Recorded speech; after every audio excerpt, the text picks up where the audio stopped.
The rain was coming down in sheets that night, cold, relentless, pounding against the marble steps of the Grand Cathedral in the heart of the city. Flashbulbs exploded like lightning as reporters screamed questions into the night. Why her, Mr. Gray? Is this some kind of publicity stunt? Did you really marry a homeless girl? The billionaire didn't answer. He only tightened his grip on the trembling hand of the young woman at his side. She was barefoot. A borrowed white dress clung to her like damp silk. Her eyes, wide and uncertain, scanned the sea of cameras. For a moment, the world seemed to stop. Billionaire Daniel Gray, to an empire of steel and glass, stood proudly before the crowd, shielding the girl no one had ever heard of. Her name was Eliza, and just hours ago, she had been sleeping beneath a bridge. The gasps grew louder as Daniel pulled her close, leaned into the microphones, and said quietly, almost like a vow, "She's my wife, and you'll never know why." Just a quick note: if you're new here and haven't subscribed, please take a moment to do so. Your support means the world and helps us share more heartfelt stories. Silence, then chaos. Reporters shoved forward, desperate to tear apart the mystery. But Daniel didn't flinch. He led her down the cathedral steps as if the whole city wasn't staring. The story didn't begin with love. It began with hunger. Eliza's life had been a chain of quiet tragedies strung together by long nights under broken street lamps and mornings of aching emptiness. She had learned to vanish in plain sight. People didn't see her. They stepped around her. They tightened their coats when she passed.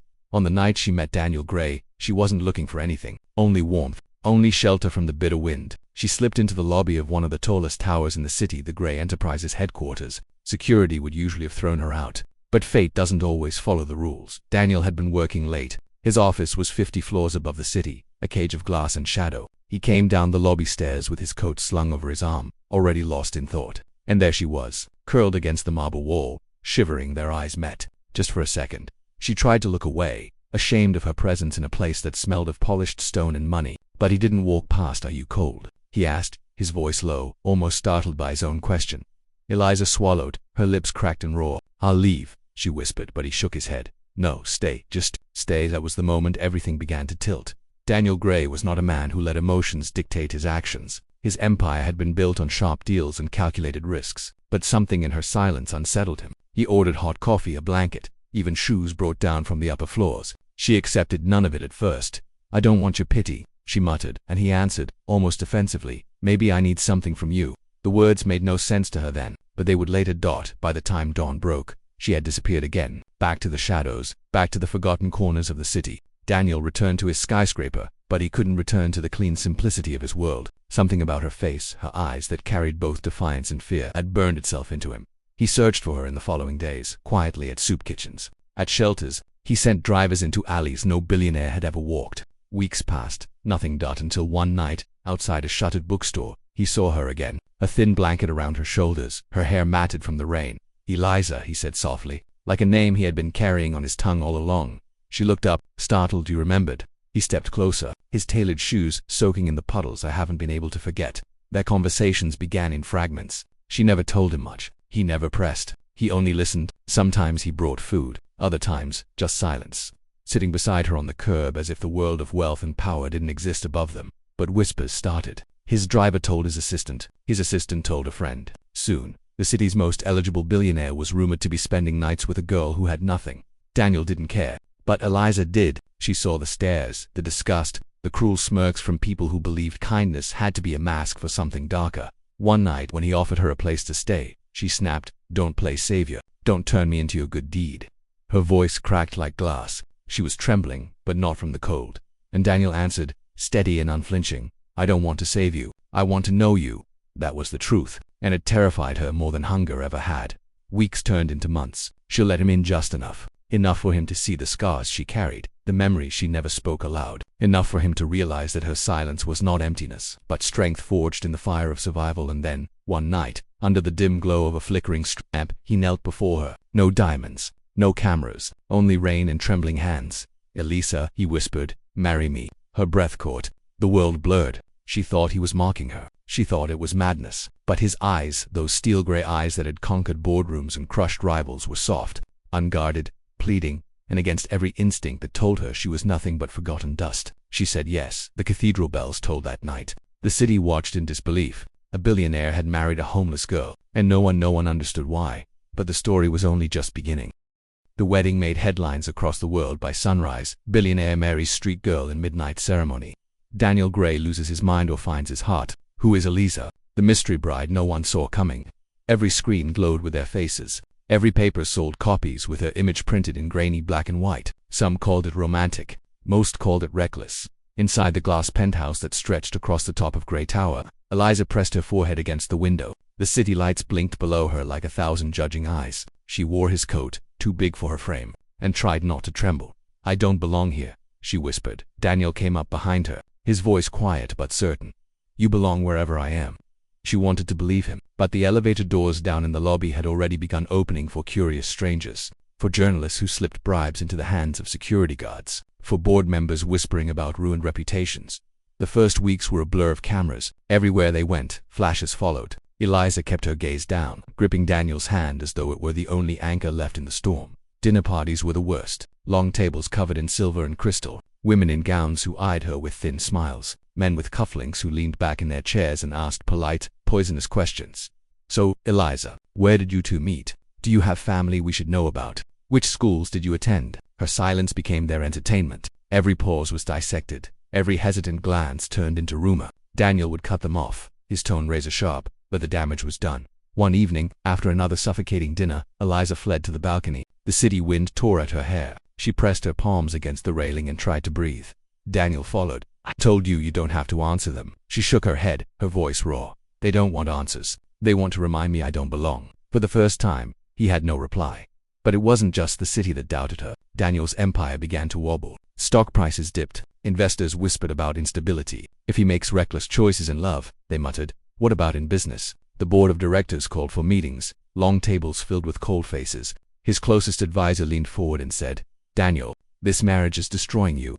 He didn't flinch. "Then let it destroy me." But later that night, when Eliza found him staring into a glass of untouched whiskey, his shoulders heavy, she realized what the world could take from him was far greater than she had imagined. "Maybe," she whispered, hating herself for the words, "maybe we made a mistake." He looked at her then, sharply, as though she had driven a blade into his chest. "Don't say that. Don't ever say that." Still shadows grew. Eliza couldn't escape the ghosts of where she came from. Reporters scoured the streets, searching for anyone who knew her. They dug into shelters, questioned old neighbors, turned the city's forgotten corners inside out. And one night, a headline hit the newsstands that made her blood run cold. "Bride's dark past, the truth about Daniel Gray's wife." The article spoke of a family long gone, of a childhood marred by tragedy. It whispered of things she had buried, deep things she had never told Daniel. Words twisted, lies mixed with fragments of truth. But the damage was the same. She sat alone in their bedroom, the paper trembling in her hands. Her voice cracked as she whispered to herself, "They found me." Daniel stormed it minutes later, the paper already crumpled in his fist. "None of this matters," he said fiercely. "Do you hear me? None of it." But she couldn't look at him. "You don't understand," she whispered. "You don't know what I've done." He knelt before her, taking her face in his hands. "Then tell me everything." But she didn't. Not that night. Not yet. The truth lodged in her throat like glass. The world outside the penthouse grew sharper, crueler. At charity galas, women laughed too loudly when she entered. At board meetings, men smirked when Daniel defended her absence. At restaurants, strangers whispered behind napkins, believing she couldn't hear, but she heard. She heard everything. One evening, after weeks of silence, Daniel found her sitting on the kitchen floor, barefoot in her wedding dress. She had pulled it from the closet and sat clutching the lace as though it were the only proof she belonged. He crouched beside her. "Look at me." Her eyes lifted, glassy and uncertain. "Why me? Out of everyone in this city, why me?" Daniel's voice was steady. "Because when I saw you, I saw the only thing I couldn't buy. I saw the truth. And I knew if I let you slip away, I'd never forgive myself." Her breath trembled. She wanted to believe. But beneath his words, beneath his vow, the weight of her past pressed heavier with every passing day. The city's fascination didn't fade. If anything, it sharpened. They wanted the scandal, the collapse, the dramatic end to a fairy tale that never should have begun. And as the pressure mounted, Eliza knew the day would come when her silence would no longer protect him. She lay awake one night, watching Daniel sleep, his hand resting lightly over hers. The truth sat on her tongue like a storm waiting to break. And in the dark, she whispered so softly he could not hear, "I'm not who you think I am." The storm broke on a Tuesday morning. That front page screamed in bold letters, "The Billionaire's Bride, from Shelter to Scandal." Photographs of Eliza appeared beneath the headline, grainy shots of her outside soup kitchens, curled beneath bridges, caught mid-step with plastic bags in her arms. But it wasn't just the pictures, it was the words. The article was merciless, unfit, unworthy, a stain on Gray's empire. Whispers of a criminal past, a runaway who abandoned her own family. Daniel tore the paper in half with his bare hands. but the damage was irreversible. Investors called emergency meetings. His board demanded answers. Shareholders panicked. And Eliza could barely leave the bedroom the first time she stepped outside after the scandal. A swarm of reporters descended like vultures, microphones thrust in her face, flashes burning her eyes. Eliza, did you really steal from your foster family? Are the rumors true you were arrested at 16? Why hasn't Mr. Gray spoken about your past? Her chest tightened. The words clawed at her, pulling memories she had buried so deep she thought they'd never return. She tried to push through the crowd, but someone shouted, "Trash in a borrowed crown." Her steps faltered. She froze in the middle of the sidewalk, the words ringing louder than the sirens of approaching security. Daniel appeared within seconds, fury etched into every line of his face. He pushed through the mob, wrapped his arm around her, and glared at the flashing cameras. "You don't speak to my wife like that," he growled. But even as he said it, she could feel his hand trembling that night. Silence wrapped the penthouse tighter than the glass walls. Eliza sat curled on the bed, staring at the city below. Daniel paced the floor like a caged animal. Finally, she whispered, "They're not all lies." He stopped, slowly turned. "What do you mean?" Her eyes lifted to his. "Haunted. I was arrested once when I was 16. I stole food. I hadn't eaten in days." His chest rose and fell heavy. "Why didn't you tell me?" "Because," her voice cracked, "because I thought you'd look at me the way they do." He crossed the room, knelt in front of her, and pressed his forehead to hers. "Eliza, listen to me. There is nothing you could tell me that would make me love you less." But in the back of his mind, the words of his board echoed like knives. "If the press uncovers more, you'll lose everything." The attacks didn't stop. They grew sharper. Business rivals seized the chaos like wolves. Competitors whispered poison into the ears of Daniel's investors. At a heated board meeting, an older man in a steel-gray suit leaned forward, his voice like ice. "You've built this empire for decades. Daniel, are you really going to watch it burn for a girl off the street?" Daniel's jaw clenched. "Yes." Gasps circled the table. The man smirked. "Then perhaps it's time we reconsidered your position." For the first time in his career, Daniel realized his grip on the empire might not be unbreakable. Eliza felt it too. Every time she saw him come home later, his shoulders tense, his silence heavier, she knew the cost of loving her was rising. One evening, she found him standing on the balcony, staring into the glittering city. She approached quietly, wrapping her arms around him from behind. "You're losing them," she whispered. "I don't care." "Yes, you do." His silence was confirmation enough. Tears burned her eyes. "Maybe I should go." Daniel spun, gripping her shoulders. "Don't ever say that. If I lose everything, but I have you, I still win." Her throat closed. She wanted to believe him. She wanted to sink into the safety of his arms. But deep down she knew the world wasn't finished with them. And she was right, because 2 days later, the story broke that shattered the fragile walls she had built. Exclusive, the secret family of Daniel Gray's wife. The article unveiled photographs she hadn't seen in years, a man and a woman with eyes like hers, a house she once called home. The words cut deeper than anything before. She abandoned them. She ran when they needed her most. Eliza's knees buckled when she saw the pictures. She collapsed against the couch, her breath shallow, her body shaking. Daniel rushed to her side. "Eliza, what is this? Who are they?" Her lips parted, but no words came. Her past had finally clawed its way into the light, and the weight of it threatened to drown her. "Tell me," he whispered. "Please, tell me the truth." But all she could manage was a broken whisper. "You'll hate me." Daniel pulled her close, his voice fierce, desperate. "I could never hate you." Yet even as he held her, she felt the distance stretching between them. The truth was still locked inside her, and until she set it free, the storm would not pass. That night, she dreamed of her childhood, the crack of doors slamming, the sound of her father's anger, the silence of her mother's absence. She woke with tears on her cheeks, Daniel's arms tight around her, but no words left in her throat. The city waited. The empire trembled. And Eliza knew she couldn't run from the past much longer, because if she didn't face it, she wouldn't just lose the man who had chosen her. She would watch him lose everything because of her. Silence, and she couldn't let that happen. The city didn't sleep, not after the headlines. Daniel's phone lit up endlessly, calls from board members, lawyers, friends who suddenly spoke in cold, measured tones, each one urging him to step back to control the damage. But inside the penthouse, the only sound was Eliza's voice. Fragile, breaking. "I can't keep running," she whispered, sitting at the edge of the bed, her hands twisted in the sheets. "If I don't tell you, someone else will. And when they do, you'll never forgive me." Daniel sat across from her, his suit jacket discarded, his face lined with exhaustion. "Eliza, nothing you say will change how I see you. Nothing." She lifted her eyes, haunted, resigned. "Then listen, and don't stop me until it's done."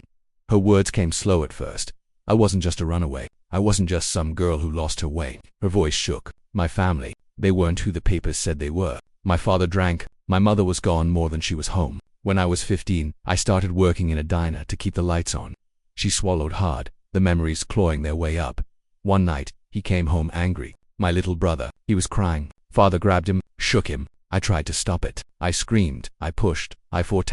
He turned on me instead. Her hands trembled. I thought he'd kill me, so I ran. I left my brother there, crying in that house, and I never went back. Silence filled the room, heavy, suffocating. Daniel's chest tightened, his hands curling into fists. Eliza, but she kept going, her words tumbling faster, sharper. I lived on the streets. I stole food when I had to. I slept in bus stations, under bridges, anywhere. I told myself I'd go back for him when I was stronger, when I had something to give. But the years passed, and the shame kept me away. Every day I thought about him. Every night I heard his cries in my head, and when I finally worked up the courage to search for him, he was gone. The house was empty. They'd moved, disappeared. Her voice cracked like shattered glass. I abandoned him. That's who I am. That's what I've been hiding. Daniel rose slowly, as though the air itself had grown heavy. He walked to the window, pressing a hand to the cold glass, his reflection fractured by the city lights. She watched him, her chest hollow. Say it, she whispered, and say what you're thinking. That I'm a coward, that I'm unworthy of you, that I ruined my own blood and now I'm ruining you. He turned, his face fierce, raw. No, I'm thinking about a girl who carried more than any child should. I'm thinking about how you survived when most wouldn't have. And I'm thinking that you loved your brother so much, it still tears you apart years later. Her tears spilled fast. You don't understand. The world will never forgive me for what I left behind. Then let the world condemn us both, Daniel said, his voice like iron, because I won't let them touch you. But outside their glass tower, the city sharpened its knives. Business anchors spoke with clipped tones on television screens. Gray Enterprises stock has plummeted another 12% today, amid the ongoing controversy surrounding CEO Daniel Gray's unconventional marriage. Sources inside the company say that board is preparing to remove him if stability isn't restored. And in the shadows of competing firms, rivals smiled, waiting to snatch the empire from his hands. Daniel faced his board that week, their long table a battlefield. You've tied yourself to a scandal, one of them spat. Step down. Save the company before it collapses. He stared them down, his voice low, unwavering. I built this empire. If you think I'll abandon my wife to save your fortunes, then you never understood who I am. The board erupted, voices colliding like thunder. But Daniel walked out, leaving their shouts echoing behind him. Home. Eliza paced, guilt eating her alive. You're bleeding for me, losing everything for me. I can't let it go on. Daniel caught her hands, gripping them tight. Listen to me. I'd rather be nothing with you than everything without you. Her voice broke. And what if I destroy you? Then at least I'll fall with the only person who ever taught me what love is.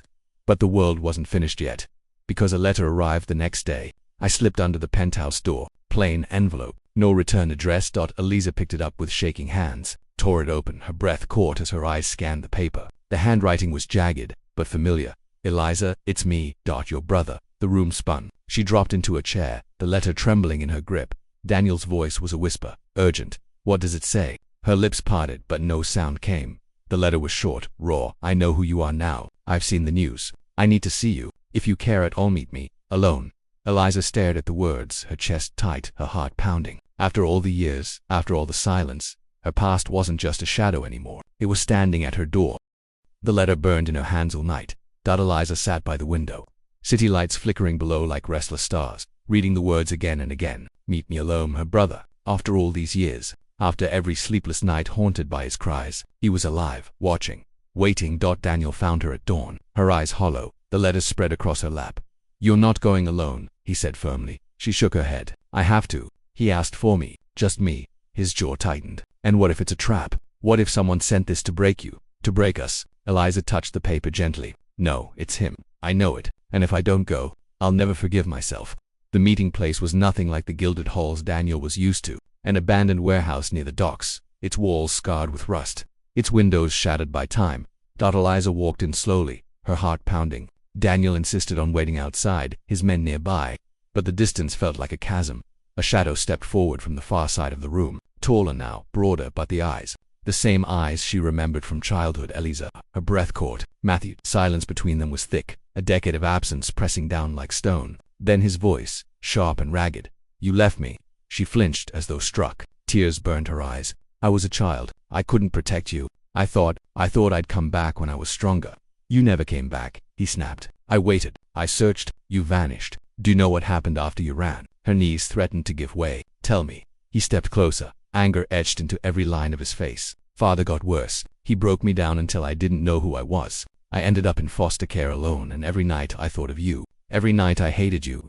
Eliza's tears fell freely now. I hated myself too. Do you think I don't carry it every day? Do you think I don't see your face every time I close my eyes? The warehouse echoed with their silence, the years of pain stretching between them. Finally, Matthew's voice cracked. Why now? Why come back as her, the billionaire's wife on every screen? Why not when I needed you? Eliza stepped forward, trembling. Because I was weak. Because I was ashamed. But I'm here now, and if you can't forgive me, I'll still spend the rest of my life trying to make it right. For a long moment, he stared at her. The anger in his eyes trembled, softened, faltered, and then slowly he pulled her into his arms. Her sobs broke the silence as she clung to him. After all the years, all the distance, she was holding her brother again. Outside, Daniel paced like a lion in a cage, until at last the warehouse doors opened. Eliza stepped out, her hand clasped with Matthew's. Her eyes were swollen, her face streaked with tears, but there was something else too. Peace. This is my husband, Eliza whispered. Daniel, this is Matthew. The men studied each other, one forged in boardrooms, the other in survival. Neither spoke, until finally, Matthew extended his hand. Thank you, for giving her what I couldn't. Daniel shook it firmly. You're her family. That makes you mine. For the first time, the past and the present stood together, fragile but whole. The reconciliation came at a cost. By the end of the week, Daniel's empire was on the verge of collapse. The board had stripped him of power. Competitors circled like sharks, and the media declared his downfall inevitable. Daniel stood before the cameras, Eliza's hand in his, Matthew just behind them. Reporters hurled questions. Mr. Gray, are you stepping down? Do you regret marrying her? Was it worth losing everything? Daniel lifted the microphone, his voice steady, unyielding. Yes, I've lost my empire, but I've found what matters more. For years I built towers of glass and steel, thinking they would make me strong. But strength is standing here with my wife, knowing I'd choose her again and again even if the whole world stood against us. The crowd erupted, some in outrage, others in stunned silence, but Eliza's fingers tightened around his, and for the first time she believed every word. The weeks that followed were quiet. No more flashing cameras, no more boardroom wars. Daniel had traded skyscrapers for freedom, and strangely, he didn't miss them. Eliza spent her days reconnecting with Matthew, helping him heal, letting him into the life she thought she'd lost forever. They laughed sometimes, even cried together, but at last she wasn't running anymore. One night, as the three of them sat on the balcony of the penthouse they still called home, Daniel leaned back, gazing at the stars. Do you regret it? He asked softly. Eliza shook her head, her hand resting on his. I regret every day I spent running from my past, but not this. Not you. Matthew smiled faintly. For what it's worth, sister. Maybe you didn't save me back then, but you saved me now. Eliza's chest swelled, tears glimmering in her eyes. For the first time in her life, she felt whole. Not perfect, not healed completely, but whole. The world had expected tragedy, a scandal, a collapse. Instead, what they got was something far more enduring. A man who gave up an empire for love. A woman who found the courage to face her past. And a family, broken and scattered, pieced back together one fragile thread at a time. The billionaire had married a homeless girl, and what happened after did shock the world, not because it ended in ruin, but because, against every odds, it ended in love. Sometimes love doesn't look the way the world expects. Sometimes it's messy, fragile, and tested by fire. But when it survives all of that, it's stronger than anything money could ever buy. If this story moved you, don't let it end here. Subscribe for more stories that remind us of what really matters. And share this one with someone who needs to believe in love again.